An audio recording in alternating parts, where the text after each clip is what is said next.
Buenos días. Hoy vamos a continuar hablando en la cátedra de fisiología respiratoria. Vamos a tocar varios temas específicos. Comenzaremos hablando de la fase expiratoria. La fase expiratoria inicia una vez que se ha dado por terminada la fase inspiratoria. Y para que esta se dé, se requiere cumplir tres condiciones básicas. La primera condición es que haya cesado el gradiente de presión negativa que se crea durante la fase inspiratoria. La segunda condición para que se dé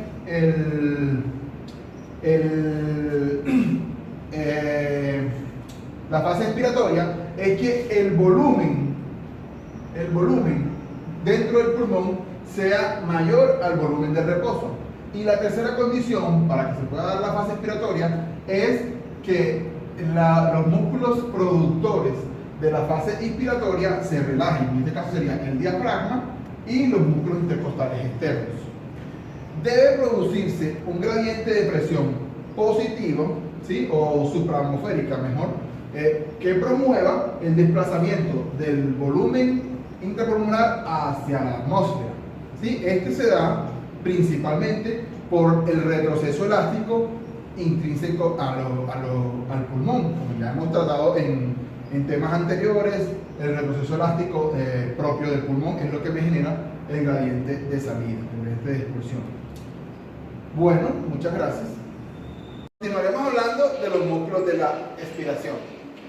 Para que se produzca la fase expiratoria no se requiere músculos que produzcan la fase, a diferencia de la fase inspiratoria, que haya músculos productores de la fase. En esta no hay músculos productores. Aquí necesitamos, al contrario, que haya relajación de los músculos inspiradores. Pero sí existen una serie de músculos accesorios de la fase y facilitadores de la fase.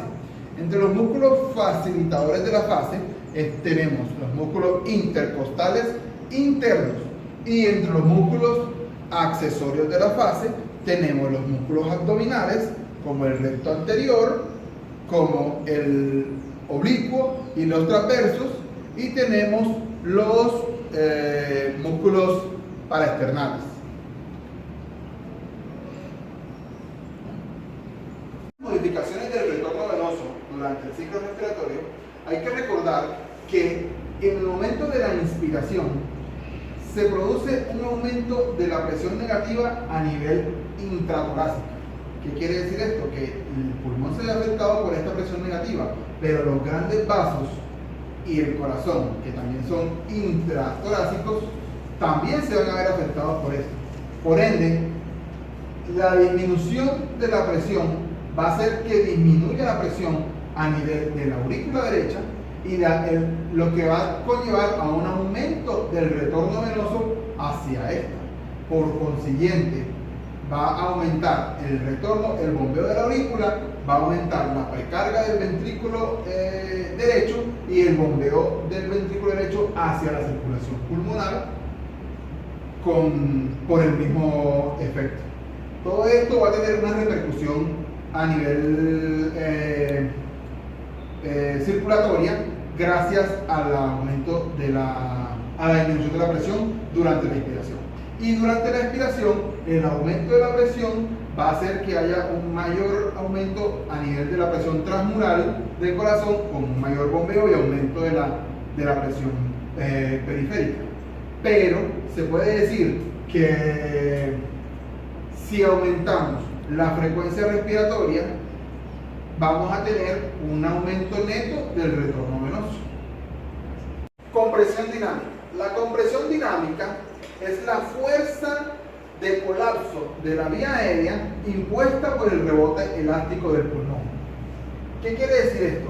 Normalmente en la inspiración, como ya notamos en charlas anteriores, en la inspiración había una expansión de la caja torácica, lo que me conllevaba a una disminución de la presión intrapleural, y esa misma disminución y aumento del volumen me mantiene las vías aéreas permeables. En la inspiración sucede todo lo contrario. Al cesar la fuerza de los músculos y comenzar el rebote elástico del pulmón a contraerlo, eso me aumenta la presión sobre las vías respiratorias intratorácicas y me causa una expansión de las vías intratorácicas con una compresión de las vías intratorácicas.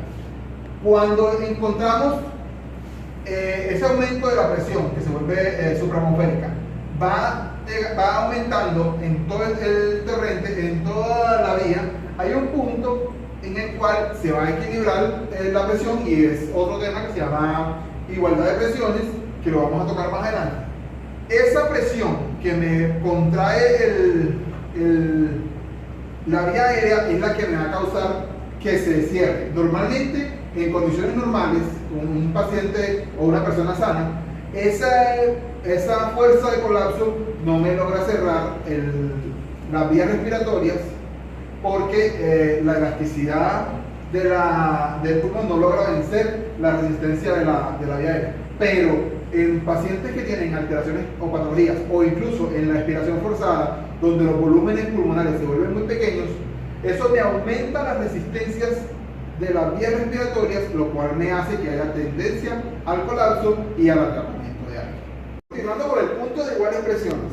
Durante la expiración forzada, la presión alveolar es la suma algebraica de dos valores positivos, y esta presión es la que se disipa al vencer las resistencias desde el alveolo a la boca, donde la presión es cero. Por tanto, debe haber un punto entre la boca y el alveolo donde las presiones, tanto dentro de la vía aérea como fuera de la vía aérea, sean iguales.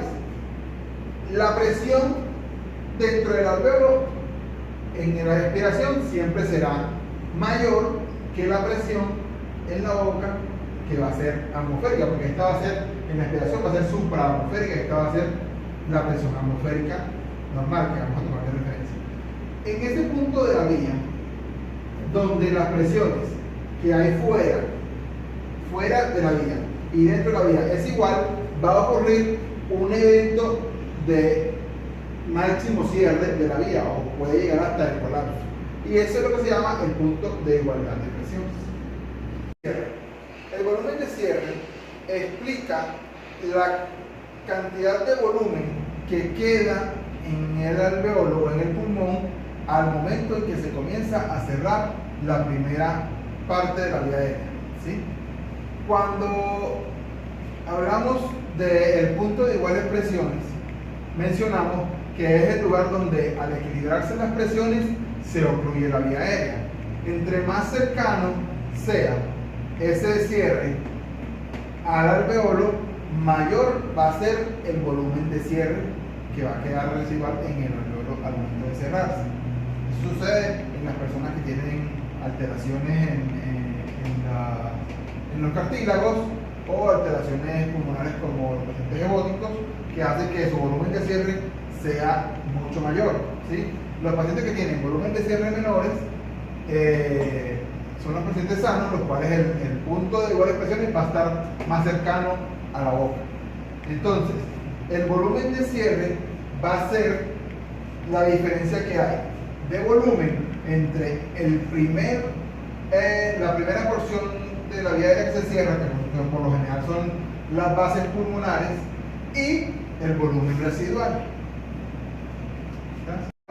Continuando con los volúmenes y capacidades pulmonares, esto hace referencia a las cantidades de aire que se mueven en los pulmones en un momento dado, o en una inspiración y en una expiración. Entonces, el volumen corriente es la cantidad de aire que sale o que se mueve en una inspiración involuntaria, ¿sí? Una inspiración normal involuntaria, y es aproximadamente de 500 cc. El volumen de reserva inspiratoria es la cantidad de aire que se puede inspirar después, forzadamente, después de una inspiración normal involuntaria, y equivale aproximadamente a 3000 cc. El volumen de reserva expiratoria es la cantidad de aire que se puede expirar forzadamente después de una expiración normal involuntaria, y equivale aproximadamente a 1100 cc. El volumen de reserva, o el volumen residual, perdón, es la cantidad de aire que queda en los pulmones después de una expiración forzada. La cantidad de aire que queda en los pulmones y que no va a salir de ahí es aproximadamente de 1200 cc. La capacidad vital forzada es la cantidad de aire que se puede sacar después de hacer una inspiración profunda a una expiración profunda. La cantidad de aire, expiración profunda, la cantidad de aire que yo voy a mover en todo esa, de una inspiración profunda a una expiración profunda. Y es aproximadamente de 4600 cc. La capacidad inspiratoria es la cantidad de aire que yo voy a mover desde una inspiración normal hasta una inspiración forzada. Y va a ser aproximadamente de 3500 cc. Y la capacidad residual funcional es el volumen que yo voy a tener entre la suma de la expiración forzada más el volumen residual, que va a ser aproximadamente de 2300 cc. Y la capacidad pulmonar total es la suma de todos los volúmenes que se van a movilizar desde una expiración forzada hasta el volumen residual, que es el volumen mayor o la capacidad total del pulmón, que está aproximada a 5800 cc. Muchas gracias. Y sale.